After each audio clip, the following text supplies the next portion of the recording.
पिंजरा पिंजरा रे।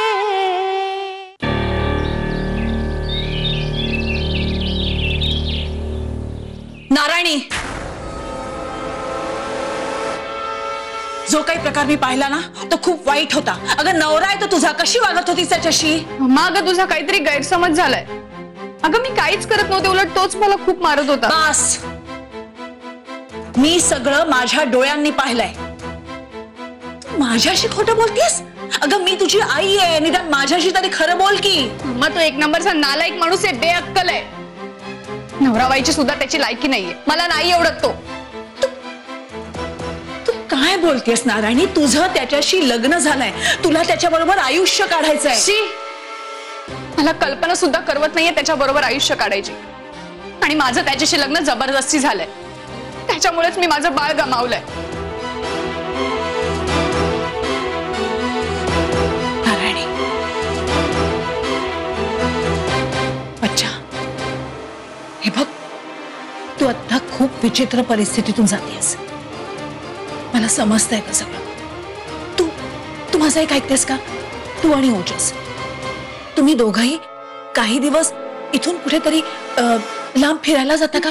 हा, म्हणजे या सगळ्यापासून दूर गेलात ना की तुम्हाला बरं वाटेल।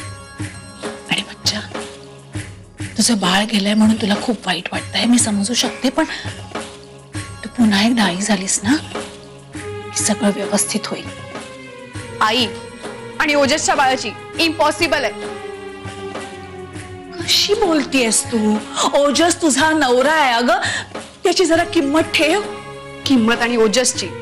अगं नवराच एक चांगला माणूस म्हणून घेण्याची सुद्धा तिची लायकी नाहीये। नाही मम्मा, याच्या पुढे मी त्याच्या बाळाची आई होणं शक्य नाहीये।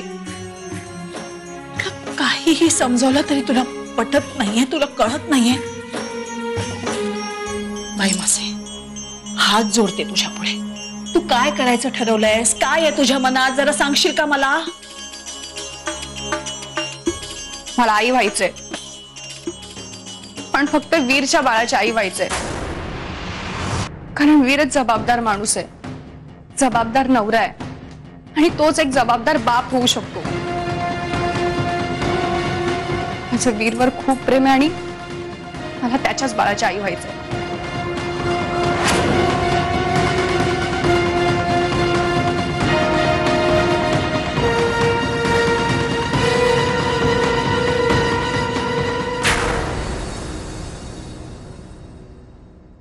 शालिनी काकू, गजरे कोणासाठी घेऊन चाललीस? मम्मासाठी का? अक्कांसाठी? नारायणी, तुला माहितीये ना, अक्का कधीतरी गजरे घालतात का? मम्माचं काही सांगता येत नाही का, तिच्या मूडवर असतं सगळं। नारायणी, अगं हे गजरे मी चंचलासाठी घेऊन चालले। आज तिला गजाला दाखवण्याचा कार्यक्रम आहे ना, म्हणून।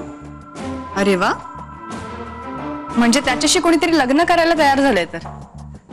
नारायणी, अगं काहीतरीच काय बोलतीस? बरं ते जाऊ दे, दे मी गजरे चंचलाला देऊन येते। अगं राहू दे, मी अगं शालिनी काकू दे ना।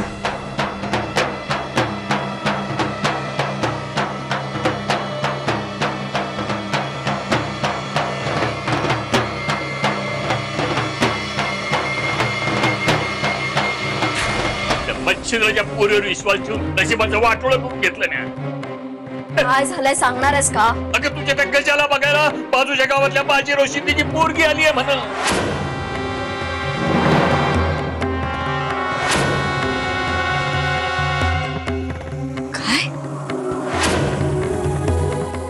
पिंजरा